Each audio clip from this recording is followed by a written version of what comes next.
What is up दोस्तों, good morning और PCB vlogs के एक और नए वीडियो में आप सभी का फिर से स्वागत है। बताने की तो जरूरत नहीं होनी चाहिए कि भाई मैं अभी उठा हूँ, चेहरे से ही पता पड़ रहा होगा। और अभी मैं पी रहा हूँ चाय। खिड़कियों में घुस के वीडियो की शुरुआतें हो रही है दोस्तों। ये जो अभी तुम लोगों ने क्लिप देखी ना, अभी मैं चाय पीते हुए टीवी ऑन किया था। आज जो कर्नल जो शहीद हो गए थे, जो चीन की जो कायराना हरकत थी उसके अंदर, तो ये उन्हीं की अंतिम यात्रा थी। अब मैं क्या बोलूं, इस चीन की वजह से इतनी हरकतें करता है ना ये चीन, कायर है। चीन ने हमेशा पीछे से ही वार किया है, क्योंकि आगे से औकात नहीं है उसकी कि भारत से भिड़ जाए। भारत के सैनिकों के आगे चीन के सैनिक टिक भी नहीं सकते हैं, इसलिए वो हमेशा पीछे से हमला करता है। और ये जो कायराना हरकत है ना, अब इसका जवाब उसको अच्छे से मिलेगा। शायद अगर तुमने कल टीवी ऑन करके देखा होगा तो हमारे पीएम नरेंद्र मोदी ने कह दिया था, अब अगर कोई भी उकसाता है, कोई भी ऐसी हरकत करता है, तो सेना को खुली पूरी छूट दे दी है कि इनकी मार दो अच्छे से, अगर ये कुछ भी करते हैं। और आज मैं अभी न्यूज में देख भी रहा हूँ कि सेना का मूवमेंट काफी चालू हो गया। और मैं खुद पर्सनली चाहता हूँ, मुझे युद्ध नहीं चाहिए, क्योंकि युद्ध के अंदर दोनों तरफ के लोग मरते हैं, उनकी कुछ भी हो उनका, लेकिन हमारे लोग शहीद होते हैं, हमारे जवान शहीद होते हैं। छोटी मोटी झड़प के अंदर भी, जैसे कल ये बताया कि भाई 20 जने शहीद हो गए, तो हम सिर्फ 20 नहीं बोल सकते उसको, 20 घरों के चिराग, किसी के पति, किसी के बेटे, ये लोग चले गए दुनिया से। तो ये कोई छोटी चीज नहीं है, लेकिन ये छुटपुट हरकतों की वजह से हर दिन कुछ ना कुछ नुकसान हो रहा था। एक बार होकी दी जाए। ऑलराइट, तो दोस्तों नहा लिया गया है। नहाते समय तो बहुत अच्छा लगता है, लेकिन गर्मी अभी इतनी ज्यादा है ना कि नहाते ही बाहर आया हूँ और वापस से मतलब पसीना आने लग गया। अच्छा, तो जिस तरीके से तुम लोगों ने देखा कि हमारे जवान वहां पे चीन के धोखे की वजह से शहीद हो गए, उसके बाद में एक ट्रेंड चल गया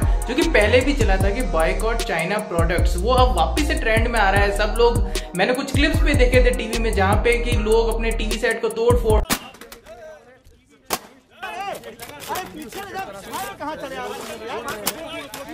उनमें से कितने जनों को ऐसा लगता है कि इस तरह की अपन चीज करके और चाइना का बॉयकॉट कर सकते हैं। वैसे तो कल न्यूज में ये भी आया था कि इंडियन गवर्नमेंट ने जो चाइनीज द्वारा जो उपकरण होते हैं, जो 4G टेक्नोलॉजी में काम में आते हैं, दूर संचार के अंदर, उस पर बैन लगा दिया है। दोस्त, इस तरह से बॉयकॉट बोलने से बॉयकॉट नहीं हो जाएगा, और इस तरह से चीजें अपने घर के मतलब ये टीवी सेट और तोड़ने से कुछ नहीं होगा, इससे तुम्हारा ही नुकसान होगा।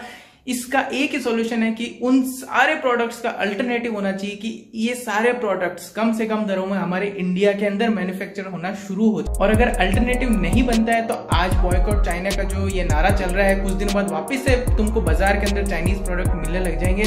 तुम लोगों को भी पता है, बिल्कुल जड़ तक घुस चुके हैं ये प्रोडक्ट्स। दिवाली की लाइट से लेकर पता नहीं कहां तक घुस चुके हैं, ये कहां तक घुस। तुम लोग ये जो छोटे मोटे प्रोडक्ट्स का कह रहे हो कि हम बॉयकॉट करके और पूरा बॉयकॉट चाइना का मूवमेंट जो है उसको बिल्कुल सक्सेसफुल बना देंगे, तो ये बहुत इतू सी पिक्चर है, ठीक है। तुमको थोड़ी बड़ी पिक्चर में दिखाता हूँ कि कहां पे चाइना का दबदबा है हमारे यहाँ पे, और उसको निकालना अभी कितना मुश्किल है जब तक हमारे पास अल्टरनेटिव नहीं होगा, या फिर इंडिया की कुछ कंपनियां या इंडिया की जितनी भी जो बड़ी जो कंपनियां है ना, वो खुद इतनी सक्षम नहीं बन जाएगी कि उसको रिप्लेस कर। बड़ी पिक्चर दिखाने से पहले मैं थोड़ी सी पेट पूजा कर लेता हूँ। मुझे गाइस अभी बहुत ज्यादा भूख लग रही है, और हो सकता है थोड़ी देर मैं सो भी जाऊँ, क्योंकि रात को मेरी नींद पूरी नहीं हुई थी। क्योंकि इन सब चीजों के अलावा भी मेरे पास बहुत सारे काम है जो कि मुझे देखने पड़ते हैं। एक और बहुत ज्यादा महत्वपूर्ण बात कि अगर इस चैनल पर नए हो तो चैनल को सब्सक्राइब कर लेना।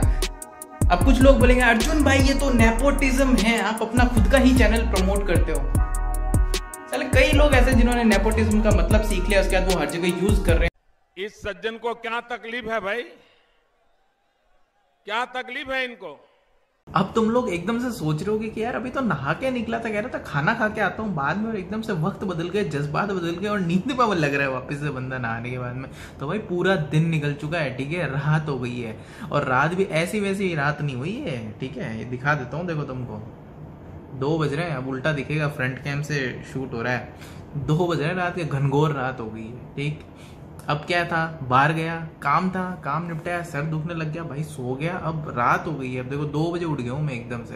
मैंने कहा नहीं यार, 2 बजे उठ के अपन को तो वीडियो कंप्लीट करना। भाई वीडियो तो पूरा कंप्लीट करेंगे। खाना खाने जाने से पहले मैंने कहा था कि भाई देखो, तुम लोग जो ये खिलौने तोड़ रहे हो और जो टीवी फोड़ रहे हो ना, उससे कुछ नहीं हो रहा, तुम्हारा ही नुकसान हो रहा भाई। या फिर किसी को दे दो जिसको जरूरत है, नहीं तो तुम्हारी बीवी जब ये टीवी तोड़ के घर पे जाओगे ना, तो अगर तोड़ तो दिया, अब नया ले, और फिर जुगाड़ करोगे पैसों पे, भाई अब नया खरीदना, नुकसान मत करो। एक तो रात को 2 बजे उठ के वीडियो बना रहा हूँ, ऊपर से सर और दुख रहा है।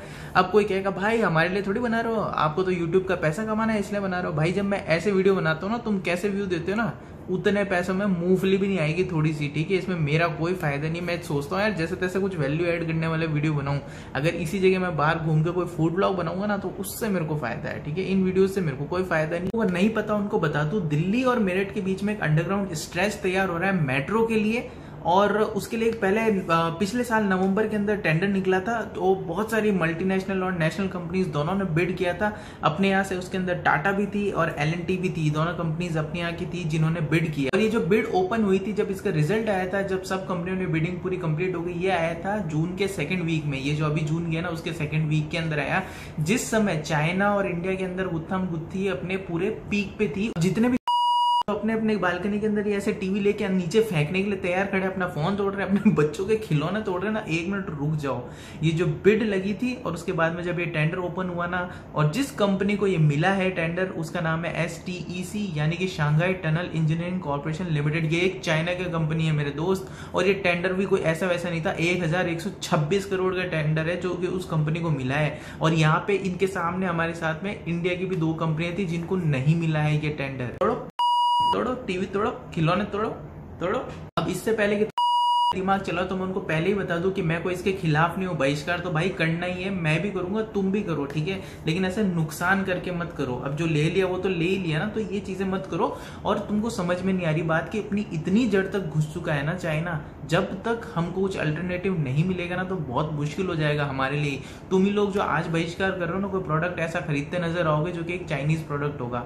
तो इस तरह की हरकतें मत करो, क्योंकि बड़ी पिक्चर देखो जहां पे हमको इनको निकाल के बाहर फेंकना है देश से। बहुत से लोग कहेंगे कि अर्जुन भाई गाली दे रहे हो तो बीप क्यों लगा रहे हो? बीप मत लगाओ भाई। जिस दिन तुम बड़े हो जाओगे ना, उस दिन बीप लगाना बंद कर दूंगा। जिस दिन तुमको समझ में आएगा ना, उस दिन मतलब कहने का मतलब तो ये होगा कि हम समझदार हो जाएंगे तो भी गाली खाएंगे, खाओगे।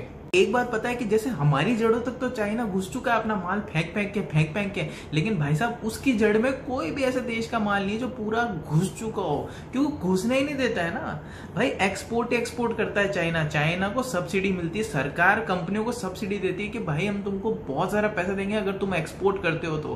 पूरे विश्व भर में उनका सामान तुमको देख लो, जहां तक किसी भी देश, कोई भी देश नहीं छोड़ा उन्होंने, बिल्कुल उनकी जड़ों में घुसे हुए।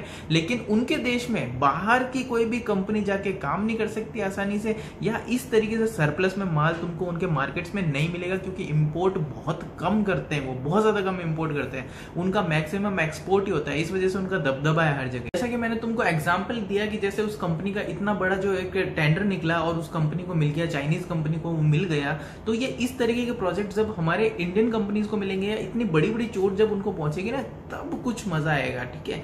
तुम्हारे दिवाली की वो लाइट है, तुम नहीं खरीदोगे तो उससे फर्क नहीं पड़ेगा। मैं अभी भी कह रहा हूँ बॉयकॉट करना है, लेकिन मैं तुम्हें बड़ी पिक्चर समझाने के लिए कुछ इस तरीके की बातें बोल रहा हूँ। सेंटीमेंट्स में हट मत हो जाना, ठीक है ना, दिल पे मत ले लेना। तुम इस बारे में क्या सोचते हो ना, नीचे कमेंट करके बताओ, क्योंकि सबके सोचने का तरीका अलग अलग होता है। मान लो क्या पता तुम कैसे सोचते हो, क्या पता तुमको मेरी बात पसंद आई नहीं आई, उससे कोई फर्क नहीं पड़ता। मैंने तो अपनी बात कह दी है, मजाक कर रहा हूँ। नीचे लिख के बता देना कि तुम क्या सोचते हो, तो मुझे भी पढ़ के अच्छा लगेगा। और देखो चाइना तो जब था ना, वो धोखेबाज था, है और रहेगा। अब तुमको ज्ञान चाहिए था या नहीं चाहिए था, मेरे को ये चीज लगती है कि कुछ वैल्यू एडेड वीडियोस बनाऊं, तो भाई मैंने बना दी। अब तुम देखो नहीं देखो मुझे फर्क नहीं पड़ता, मैं खुद ही बाद में खुद का वीडियो देख लूंगा। और इस वीडियो को हम यहीं पे एंड करते हैं। और जैसा कि हर वक्त मैं एंड में कहता हूँ कि do whatever you want to do man, but don't trouble your mother man. इतनी जोर से बोल रहा हूँ, सुनेंगे रात को तो कहेंगे यूट्यूब के पीछे बावला हो गया ये।